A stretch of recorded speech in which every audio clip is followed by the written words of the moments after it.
Olá, investidor. Meu nome é Wagner Caetano. Começamos agora mais um programa Radar. Hoje, dia 19 de junho de 2018, 17 horas e 15 minutos. Um pregão histórico, né? Há muito tempo que a gente não via uma barra de alta tão forte e logo vamos aos estudos do mercado doméstico. Primeiramente, queria convidar ao pessoal que frequenta o canal que se inscreva, compartilhe com seus amigos, parentes, o pessoal que você conhece que opera em bolsa e também utilize a área de comentários ali para interagir, pedir o ativo que você deseja que a gente estude e assim todos nós podemos aprender juntos. Para o pessoal que gosta de ter o contato comigo na parte da manhã, nós temos o informe cenário que é distribuído gratuitamente. Hoje, contando parceiros diretos e indiretos, mais a minha base, ele atinge aproximadamente 90 mil pessoas e é uma honra. Eu sempre trago minhas impressões sobre Ibovespa, sobre... Deixa eu ver se eu consigo mostrar ele aqui para vocês. Vamos ver. Eu vou tentar mostrar ele aqui, ó. Por exemplo, esse daqui é a cópia que ficou no meu e-mail, né? Então, ó. Fala aqui das bolsas asiáticas, ó, da guerra comercial entre China e Estados Unidos. Aí fala aqui do Mário Draghi, da questão do quantitative easing na Europa. Depois eu falo sempre um pouco dos metais, um pouco do petróleo. Hoje eu falei de GPM, né, que tinha saído de manhã. E eu sempre trago um estudo do Ibovespa. Então, por exemplo, hoje eu coloquei aqui, ó, o gráfico diário do Ibov mostra um mercado afastado da média de 21 períodos e próximo da banda de Bollinger inferior. Até isso é novidade, sobre já sabemos disso. Ó, o fato do índice futuro abrir em gap de baixa, que estava ocorrendo naquele momento que eu mandei o informe, isso foi por volta de 9h20, 9h30 da manhã. Pode ser um fato novo em relação aos últimos pregões, né, porque pode atrair a compra que opera em situações extremas, raspando taxa. Então eu coloquei lá, na minha visão não seria uma surpresa abrir em baixa, né, no caso do mercado à vista, e haver uma recuperação ao longo do dia, formando um candle de reversão. Não estou falando nem em repique, aqui estou falando em reversão na sessão de terça-feira em meio ao caos no exterior. Caos exterior é momentâneo, lá a tendência é de baixa, então nós acertamos, nós temos uma bela barra aqui no índice futuro, né? Foi materializado o cenário que a gente acreditava, e no Ibovespa também, então você poderia ter tido acesso a essa informação logo de manhã, assinando o informe. Então, depois a gente volta aqui no... E é gratuito. Depois a gente volta aqui, então vamos falar primeiro... deixa eu só trazer isso daqui para cá para eu entrar num site aqui, que é o Cryptocurrency, para a gente estudar as criptomoedas e depois a gente fala do mercado doméstico. Pessoal, criptomoedas, a gente está vendo aqui um pregão de alta, né? Uma leve alta para os padrões das criptos, então vamos ver nos gráficos aqui o que elas têm de informação relevante para nós investidores. Depois a gente vai ver fluxo, vai ver tudo para ver se esse sinal é voo de galinha ou é consistente no índice. Bom, falando das criptomoedas primeiro, né? Vou colocar aqui o gráfico do Bitcoin em dólares americanos. Então o Bitcoin, como a gente viu, ele veio numa região de suporte, né? Ele veio aqui na região dos fundos de fevereiro, março e abril. E por enquanto nós temos um sinal de reação que, até onde se prove o contrário, o mercado vai tocar a média na região dos 7 mil dólares aqui e vai voltar a cair. A diferença para os outros movimentos é que o objetivo desse topo duplo aqui foi atingido, né? A ponta mais extrema aqui seria 6.425 dólares, né? Então, esse algo novo, nós temos um ponto de dupla resistência aqui, que seria este fundo, né? Exatamente a 7.040 dólares e o rompimento da média de 21. Somente acima deste fundo e da média nós poderíamos pensar na extensão do movimento altista, né?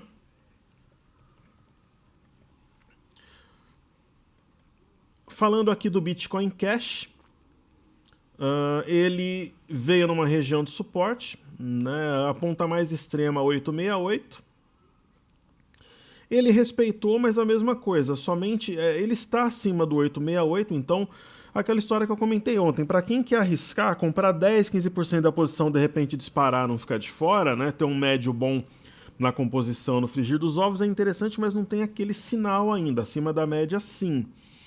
Ah, professor, mas aqui ele rompeu a média também e voltou, só que a situação é bem mais descontada no momento, né? Então, de repente comprar 10, 15% aqui e comprar mais uns 20, 30% se romper a média, pode ser uma boa estratégia. Eu, por enquanto, estou observando, não estou comprando por enquanto, mas tem interesse. E falando do Ethereum, ontem nós traçamos uma linha de tendência de baixa aqui.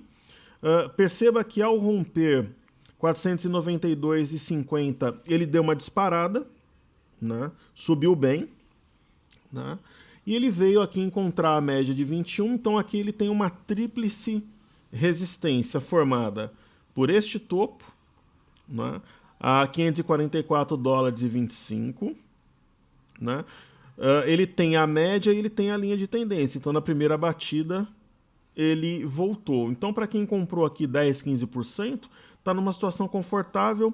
Se romper aqui o 544 e a média e a LTB, pode de repente fazer uma exposição de 40%, 50% daquilo que você deseja no Ethereum. Tá bem interessante. E o Litecoin, que eu comecei a estudar nos últimos pregões, em substituição ao Ripple, ele veio numa região de fundo, ainda não rompeu, então não demonstra força. Então nem para uma exposição parcial, por enquanto o Litecoin mostra algo interessante. Eu compraria o Litecoin sinceramente acima deste último fundo aqui na região de 110 dólares. Para mim seria um setup interessante, porque ele já romperia a média junto e quebraria um padrão que a gente tem visto aí nas últimas semanas de bater na média e recuar. Ok? Eu vou dar uma olhada aqui no Crude Oil também, já aproveitando.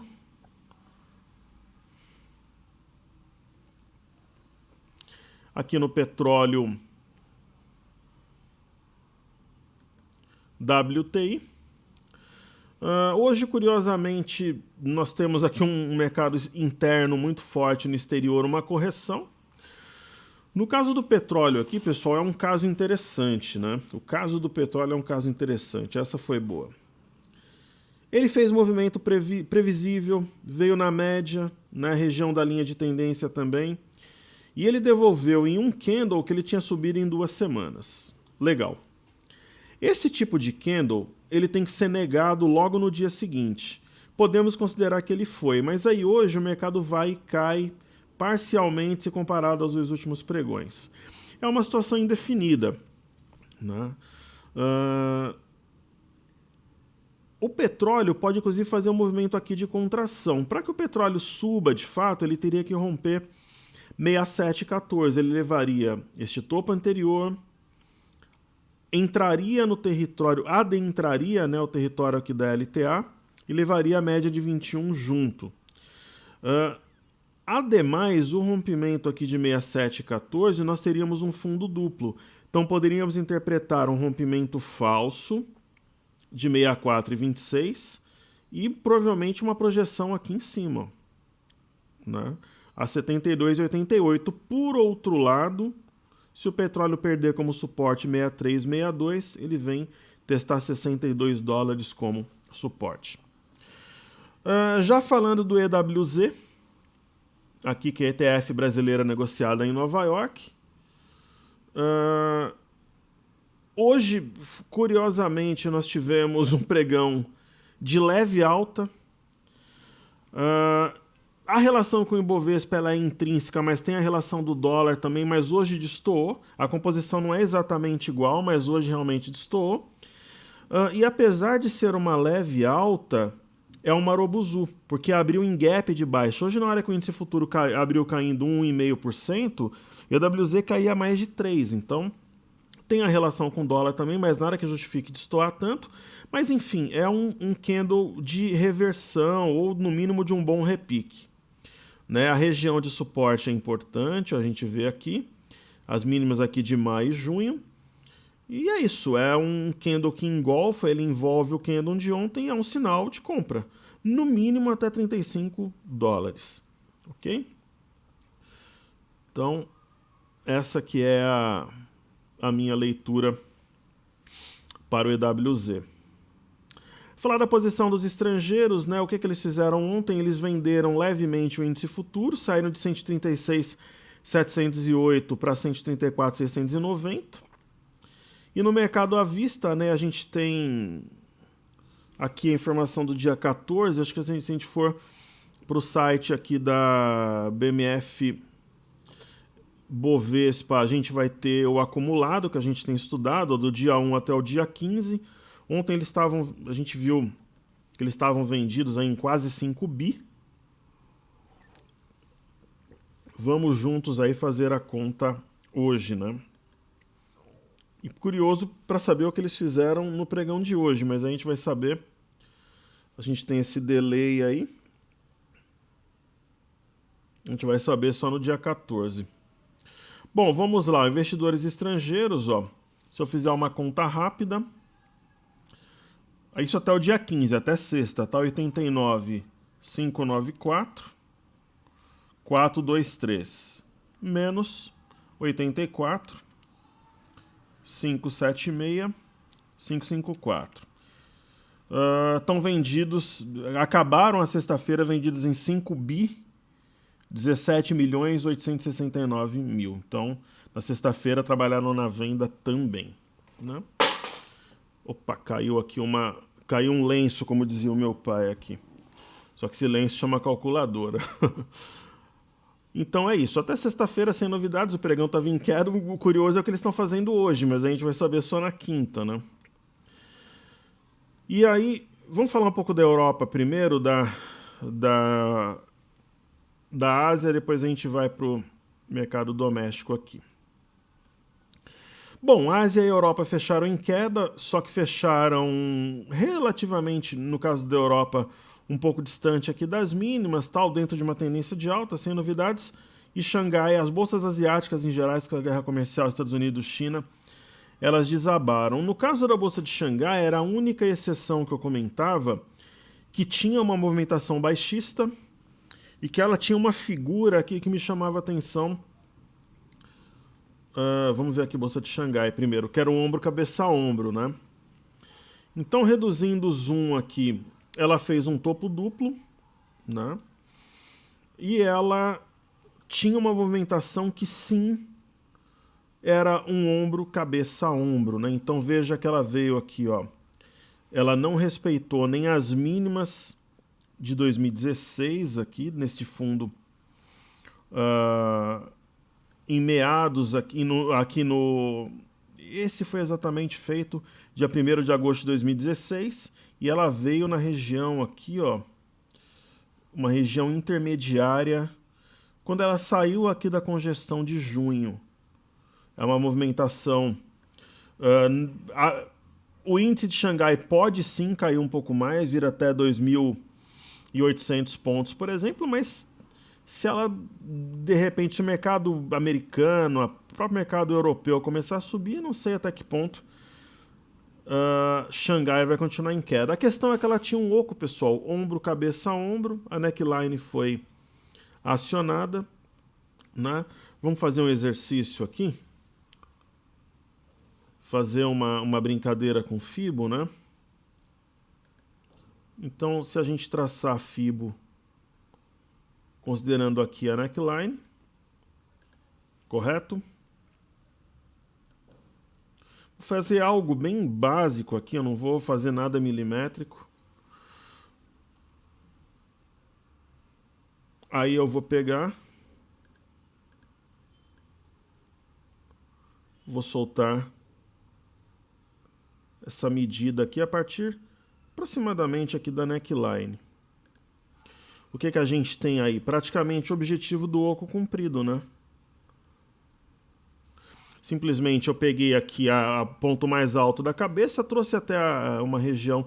A neckline é sempre muito complicado, né? Se você usar os corpos, as sombras dos candles, eu uso as extremidades, né? Então praticamente foi a 100%, mais um pouquinho aqui bateria 100% da projeção. Então tem algum espaço para cair ainda, né?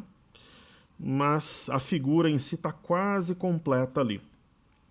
E falando do índice DAX, né? Hoje um pregão curioso, abriu aqui em gap, mas é um candle verde porque fechou, né? Abriu aqui, foi aqui embaixo, fechou aqui em cima. Então tá numa região de suporte. Eu acho que nós temos aqui, ó, 1, 2, 3, toda uma região aqui de suportes, né? Que são topos anteriores, fundos anteriores também, e a tendência do índice DAX segurar. Mas da mesma forma que em Xangai eu sempre faço os alertas, o mercado pode entender isso aqui como um topo duplo, ó. O eixo seria aproximadamente aqui a 12.550, mas vamos ver como é que se comporta a partir de amanhã. Ok? Maravilha, então vamos dar uma olhada aqui agora no mercado americano e no EWZ que a gente... Só que o EWZ aqui, pessoal, o EWZ complica a minha vida aqui. Eu tinha lido, vamos lá. Aí é difícil, né? Softwares. Uau. O EWZ... Vamos só dar uma olhada aqui, para não falar bobagem. Softwares. Fechamento do EWZ aqui no Yahoo Finance. Fechamento do EWZ no TradingView. Tá dando que subiu 0,46. Aqui no Yahoo Finance que subiu 3,69. Eu estava estranhando aqui. Tinha uma diferença. O ponto gráfico está correto. É 32,72. Realmente, olhando esse candle aqui, a impressão é que subiu pouco em relação a ontem, né? Que beleza. Que beleza. Deixa eu ver se eu consigo ver ele aqui no... Aqui no cartezinha vai estar o fechamento de ontem, só para a gente fazer uma conta aqui. Vamos ver aqui. Tá o fechamento do dia 15, aí não vai ajudar muita coisa, então esquece. Ai, ai. Então aqui é isso aí, ó, tá? Sinal de fundo aqui, eu acho que o que está correto aqui seria do TradingView aqui, porque... Mas enfim, tem um sinal de fundo, em porcentagem aqui tá dando maior, eu não sei que base que ele pegou, e no TradingView tá dando um valor diferente. Vida que segue, tem sinal de fundo aí no EWZ, pessoal. Né? E falando aqui das bolsas americanas, né? Dow Jones. Hoje esse valor tá certo aqui, tá? Deixa eu só mostrar aqui vocês gostam sempre de ver aqui o resumo no Yahoo Finance, os valores estão corretos. Então esquece o WZ, agora já apareceu outro valor de porcentagem aqui no Yahoo Finance. Que beleza. Tava 3 e pouco, agora já tá 2 e pouco aqui. Agora, das bolsas americanas, pessoal, estão incrivelmente corretos os valores aqui, né? Que é algo tão difícil acertar uma porcentagem. Então, S&P caiu 0,40, Dow Jones 1,15 e Nasdaq 0,28. Os valores estão corretos aqui, no caso das bolsas americanas. Então, vamos estudar o maravilhoso Dow Jones. O que eu tenho aqui para dizer sobre o Dow Jones? Então, essa guerra comercial penalizou as bolsas asiáticas, especialmente a da China, e americanas também, né? No caso do Dow Jones foi fechado um gap, tem 2 gaps para cima agora, aqui é gap, né? 25.140, 25.127. Só que tem essa LTA que foi perdida, vamos até apagar. Essa movimentação, a não ser que tenha uma reação rápida amanhã, ela pode trazer mais baixa para as bolsas americanas. Só que como vem de uma memória compradora, coisa e tal, eu acho que essa possibilidade ela é bastante plausível pensar numa recuperação a partir de amanhã, mesmo porque fechou um gap, mas o pregão de amanhã vai ser ou a negação da queda de hoje ou uma confirmação. No caso do S&P, teve uma boa recuperação durante o dia, né? Se nós movimentarmos aqui essa linha de tendência, a gente pode imaginar alguma coisa mais ou menos assim. Na verdade, deixa eu refazer aqui, ó. Então, o S&P mostra força, isso é um sinal importante. E se a gente for atualizar essa linha de tendência, veio exatamente na linha e respeitou a média de 21 e respeitou esse topo duplo anterior. Então é um sinal aqui de simples correção no S&P. Ele está bem mais inclinado para alta, então isso me leva a crer que a gente pode ter alta amanhã lá fora.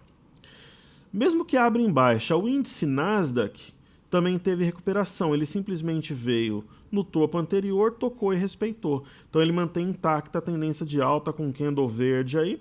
Na verdade teve inclusive uma recuperação muito boa, fechamento em leve queda. Então o Dow Jones está mais inclinado para queda, mas como S&P e Nasdaq não, eu acho que a compra pode prevalecer, inclusive fazer um efeito cascata nas outras bolsas, mesmo que a abertura seja em leve queda. Ok? Então estudamos as criptomoedas, falamos das bolsas americanas, DWZ, do petróleo, Xangai, índice DAX. Agora vamos para o mercado interno. Falando aqui do Ibov, hoje nós tivemos uma abertura baixista e depois o pregão recuperou. Os preços se recuperaram ao longo do pregão. Professor, podemos considerar um rompimento falso de 70.825 pontos? Sim. Teve um volume maior do que de ontem, levemente acima da média. Região de banda de Bollinger inferior, distante de média, coisa e tal. O que esperar dessa alta? A minha opinião é que é o fundo do ano. Então eu, Wagner, acho que é o fundo de 2018. Eu acho que o mercado até o final do ano não trabalha abaixo desse patamar. É a minha opinião, posso estar certo, posso estar errado. É um rompimento falso dessa região, é um rompimento falso deste fundo aqui 7161, fechou acima.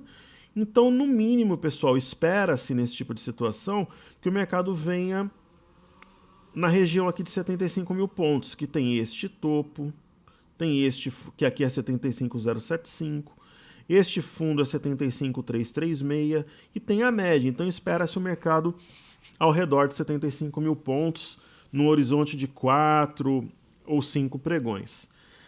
Tecnicamente, o mercado teria que romper essa tríplice resistência aqui para mostrar que é um movimento mais firme e não somente um repique. Então, o repique tem como alvo algo entre 75 mil e 75.400 pontos. Cadê o BOVA11 aqui? Então vamos estudar o BOVA11. BOVA11 aqui na tela. Então o BOVA11 ele fez um sinal muito interessante, só que com baixo volume, é curioso. Este candle é um engolfo de alta, ele engolfa o candle anterior, é um sinal de fundo. O objetivo do repique região de R$ 73, né? E o fato de fechar acima de 6846 e 6876 é algo importante, sinal de fundo aqui no BOVA11. Falando do dólar,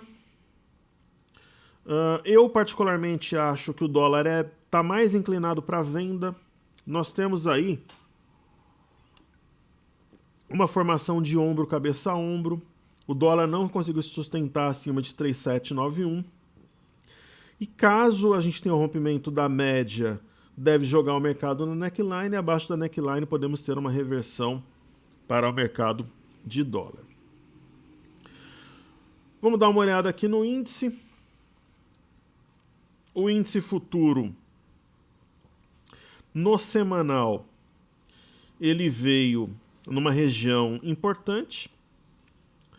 A região que realmente fez aquela alta no início do segundo semestre foi essa, né? O ponto exato aqui, ó, 69.200. Então vamos marcá-lo. 69.200 pontos. E vamos ver onde que o mercado bateu hoje. daqui é o gráfico perpétuo, né, que eu utilizo juntando um vencimento no outro. O mercado fez a sua mínima em 69,225. Este ponto aqui eu vou até descartar, o 70,140, para não deixar um gráfico poluído. Então o mercado foi num fundo e ali inflexionou. Nós temos um engolfo, o volume não é tão alto, curiosamente no mercado à vista é. Pessoal, isso pode significar que os estrangeiros compraram o mercado à vista, é uma grande hipótese isso, ok? Focaram o volume no mercado à vista porque o volume do Ibovespa de várias ações foi alto. E o mercado está acima deste sinal de fundo aqui dado no dia 7 ao 71,715. Então é um sinal bastante importante, fechamento acima desse patamar. O repique tem como alvo 76 mil pontos, né? Lembrando que tem resistência 73.830 e também 75.515. Ele tem o alvo aqui próximo de 76. É no 76 que a gente vai saber se é repique ou reversão. Eu acho que tem cara de reversão, que é o fundo do ano, mas é a minha opinião, né? Tecnicamente a gente vai saber ali perto da média. O gráfico intradiário aqui do índice, eu acho que vale a pena até apagar esse... Uma vez que o mercado entrou no território aqui do canal, ele subiu, mas agora acho que para deixar um gráfico mais limpo não convém deixar esse ponto aí marcado. Nós temos aqui o 74.810, ok. Então vamos retirar aqui esse suporte, vamos marcar o fundo, né? Então o fundo foi marcado a 69.225, a gente deixa ali, né? Certinho. E é isso, né? O mercado, caso ele faça o rompimento de 72.780, que foi a máxima de hoje, ele tem aqui 73.500 como resistência, 74, mas eu acho que pelo menos uns 76 mil pontos, como eu comentei pelo gráfico diário, né? Fazendo topos e fundos ascendentes, ele não vai em linha reta, ele tem potencial para buscar. Ok? Maravilha. Então, antes da gente falar de Petro, Vale e Bancos, eu vou fazer aqui os destaques do dia e pedidos do YouTube. Então, como destaque, o primeiro ativo que eu vou fazer hoje é Itaúsa.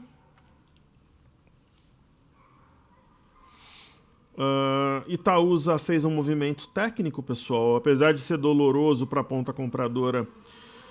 Depois de concretizado é mole, né? Mas assim, se a gente for ver aqui, era realmente uma figura simétrica com o alvo a 869. Houve um rompimento falso da região. O candle de hoje é um engolfo com grande volume. Mais um sinal que pode ser uma reversão é que o volume foi concentrado no mercado à vista, né? E ele tem aqui, acima de 9,06, tem grande potencial para buscar a média móvel aqui, a gente saber se é repique ou reversão. Então esse é um dos destaques, subiu 4,53. Uma ação que eu vou colocar como destaque também é CSN A3, representando aí o setor de siderurgia. Uma alta moderada, mas o que eu quero mostrar aqui é que a CSN veio no objetivo da queda, né, que era essa região aqui dos fundos do final do ano. Ela bateu aqui pela segunda vez, então não é o meu setor predileto, confesso, não é, mas pode ser uma oportunidade com custo-benefício interessante. Você tem um stop abaixo de 7,50 em fechamento e um amplo espaço aqui que a ação tem potencial para subir. Mas confesso, até para essa situação da China e tal, que não é no momento a minha preferência o setor de siderurgia, né? Se a gente for observar aqui, por exemplo, você tem alta concentrada em vários setores, principalmente no setor bancário. O setor de siderurgia, você olha CSN, olha aqui os Minas, olha a Gerdau, por exemplo, não é o setor mais forte no momento. Então seria a minha preferência, sendo bem sincero. Mesmo que eu tivesse um capital extra, nesse momento eu talvez colocaria numa outra ação. Ok? Principalmente ações com exposição interna, sendo que você tem uma guerra comercial lá fora. Simples assim. Aí pedidos do YouTube, o GPA3, que é a Ultrapar. Uma ação extremamente debilitada, descolada e descontada. Descolada dos fundamentos e descontada dos seus pares. Com um desenho aqui que parece ser um triângulo descendente, cujo rompimento é um padrão usualmente de compra. Aí nós temos PSSA3, depois POSE3. Os alunos comentavam se uma seguradora poderia ser um bom ativo em momentos turbulentos. Eu acho que seguradora em correção é sempre bom. O candle de hoje é um candle que convida a compra, porque tem volume, nós temos um engolfo, né, e a ação quase veio aqui num topo anterior na região de 38. Então, para mim, uma situação que favorece a ponta compradora. Aí falando de POSE 3. Positivo é uma ação com baixa liquidez, está longe de estar no meu radar. Mas assim, pessoal, a ação veio aqui numa região de fundo, ó, foi um fundo marcado em agosto de 2016. Para quem tem o ativo, ok, entrar no ativo pode ser um sinal, eu estou longe de comprar. Seria uma compra com stop abaixo da mínima desse último fundo aqui em 2,16. Que pelo valor do papel é um stop caro, né? Então é uma ação positivo, eu incluo naquelas eternas promessas que eu falo na bolsa. Positivo, Forjas Taurus, Eternit, né? Aquela de farmácia lá, não me lembro, que é alguma coisa farma, eu nem me lembro o nome, também incluo. Pediram para avaliar um índice aqui, está nos pedidos do YouTube. Eu sinceramente não sei qual é. É do setor imobiliário, maravilha. O pessoal pediu para avaliar, é o IFX. O que a gente pode dizer aqui desse índice? Está numa região que foi estourada aqui em setembro e trouxe uma grande alta para o índice. Ainda é um setor que não mostra muita força, mas, pessoal, a região é importante. Ó. Essa mesma região que foi topo em maio, 3 vezes em junho, algumas vezes em agosto. O mercado está longe de média, pode ter talvez uma inflexão para o setor imobiliário.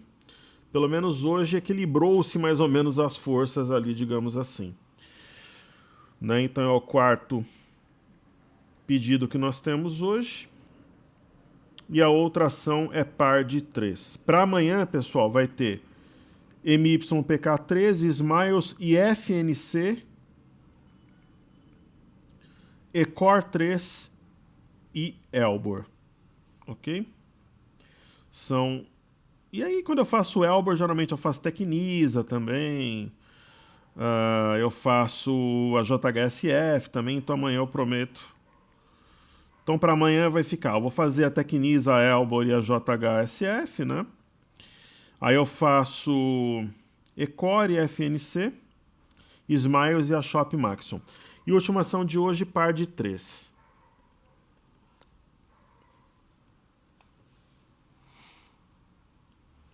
Que teve um IPO no ano passado, né? Foi. Essas ações, curiosamente, elas voltam nos níveis do IPO. Essa voltou, foi um pouco abaixo. O que dizer de uma ação que não tem muito histórico? Teria que estudar os fundamentos do ativo. Ou, pessoal, como diz um amigo meu quando a gente disputa aí no Cartola, dar uma de louco. O que seria dar uma de louco no bom sentido? Trabalhar por assimetria. Você marca o fundo,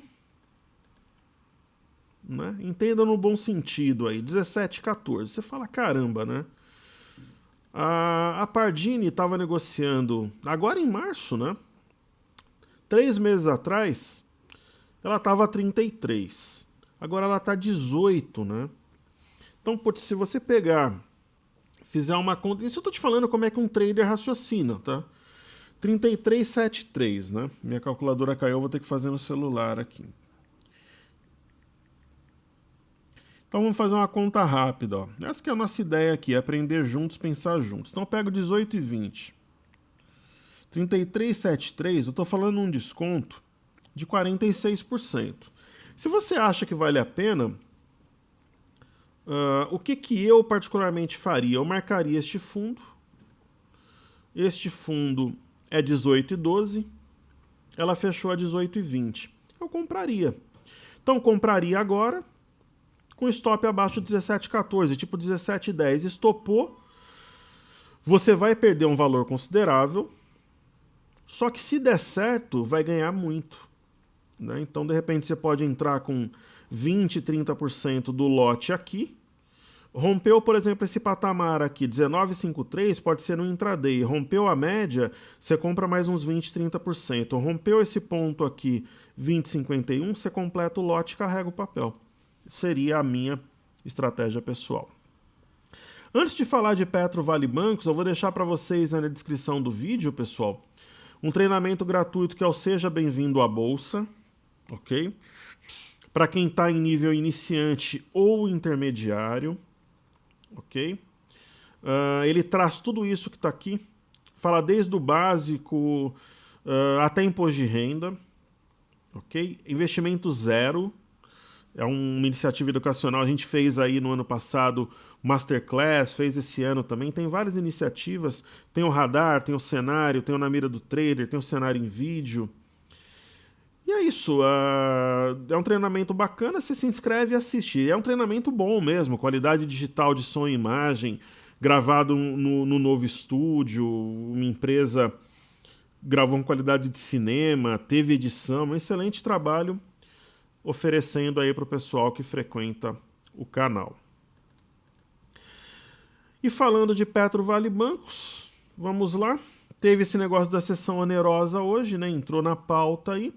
Além disso, veio um fluxo positivo aqui para o Brasil, então Petrobras tem um volume acima do que negociou nos últimos pregões.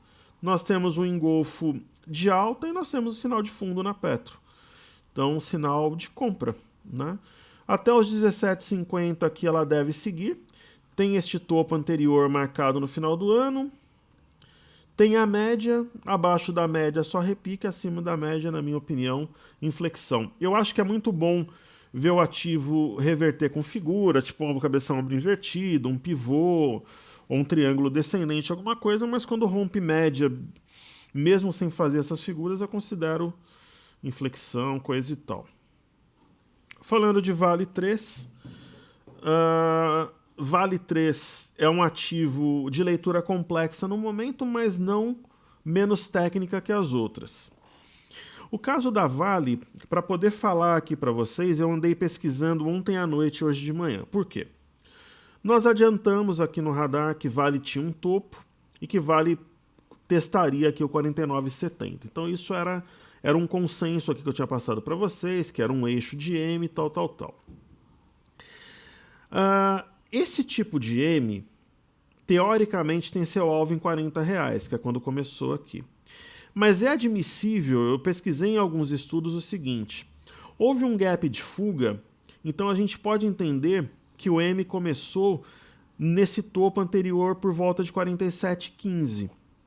Caso a gente entenda que a figura começou aqui, ela foi cumprida, né? Então, eu até falei para vocês ontem que eu acreditava em mais baixa para Vale, que dificilmente ela mostraria qualquer tipo de sinal antes de testar esse topo nos 47,15, essa região de fundo, e ela fez isso hoje, e apesar de queda, ela tem uma sombra inferior e um candle verde. Agora sim, pessoal, se ela perdeu 47,15, alvo imediato 46 para fechar o gap. Com chance sim de vir aqui nos 40, mas se ela... Imagina, por exemplo, que ela fecha esse gap aqui, ela deixa uma sombra inferior. Eu poderia até entender que a figura ainda foi cumprida. Mas se ela começar a subir a partir de amanhã, e principalmente romper 49,70, figura comprida ela segue em alta, ok? Essa é a minha visão para o ativo. Aí falando de BBS3, lembra que eu comentei com vocês, né, que por volta de 25 para mim é compra, porque ela veio no fundo da quinta-feira negra, ela veio no fundo de junho do ano passado e aqui é compra, é a minha opinião, aquela minha história. Uma coisa é comprar 44, uma coisa é comprar 25. E ela tem um engolfo com bom volume. Acredito que ela venha por volta dos 28 aqui, porque aqui ela vai ter o fundo anterior e ela vai ter a média de 21. Então, acima de 28, provavelmente ela teria um amplo espaço para subir. E quando ela bater no 28 ali, vai ser a briga, na minha visão. Aí falando BBDC4, a mesma coisa, né? Nós comentávamos que ela tinha um algo novo, que era o fechamento desse gap. E logo após fechar o gap, você vê que tem um sinal aqui, um engolfo também, um candle forte. E ela já veio no ponto intermediário aí entre o fundo e a média, que é o 26,45, sentiu na primeira batida, que é esse fundo, eu acho que ela vai romper e vai vir nos 28 aqui testar, 28, 28,41, que tem esses fundos para testar a força do repique, se é voo de galinha ou se é águia. E falando de YouTube, bom volume, veio numa região também bem deprimida, ó. O fato dela fechar acima de 38,91 é fantástico, porque nós temos um rompimento falto de uma estrutura de fundo que demorou 2 meses para ser formada. Então o mercado veio, rompeu falsamente com volume, alvo R$ 42,00 para testar a média, a gente vê se é voo de galinha ou se é voo de águia. Vamos dar uma olhada aqui no índice, está no leilão, né? Deve fechar aqui por volta um pouco acima de 72 mil pontos. Aqui está 78,160, mas até o fechamento do leilão deve subir, fechar perto do último negócio. O ajuste no 72, quer dizer, foi um ajuste extremamente favorável para a compra, né? Então, hoje foi o dia dos comprados, veremos amanhã, ó, Exetec fechando na máxima, Lame fechando na máxima e tal. Então, pessoal, é isso aí. Vou deixar o link do Seja Bem-vindo ao Bolso na descrição para assinar o cenário. E para quem assistiu, se puder deixar o like, participar na área de comentários e compartilhar o vídeo, fico muito grato. Nos vemos amanhã no programa Radar, se Deus quiser. Para quem está acompanhando a Copa do Mundo e gosta de futebol como eu, uma Copa fantástica, pessoal. Eu diria que vai ser a maior Copa de todos os tempos. Com todo respeito ao pessoal mais antigo, meu pai também adorava futebol. Nós somos amantes de futebol aqui em casa. Muita gente vai falar que não tem comparação com a Copa de 70, de 58, de 62, mas tecnicamente é a Copa mais fantástica. Jogadores fabulosos. Você pega times como a Bélgica, a Rússia também jogando muito bem, Brasil, Argentina, a mesma Alemanha tendo perdido, a Argentina empatado. Na minha opinião, a maior Copa de todos os tempos, qualidade técnica dos jogadores excepcional para os amantes de futebol. É um grande presente. Então, saúde e paz a todos. Nos vemos amanhã, se Deus quiser. Valeu!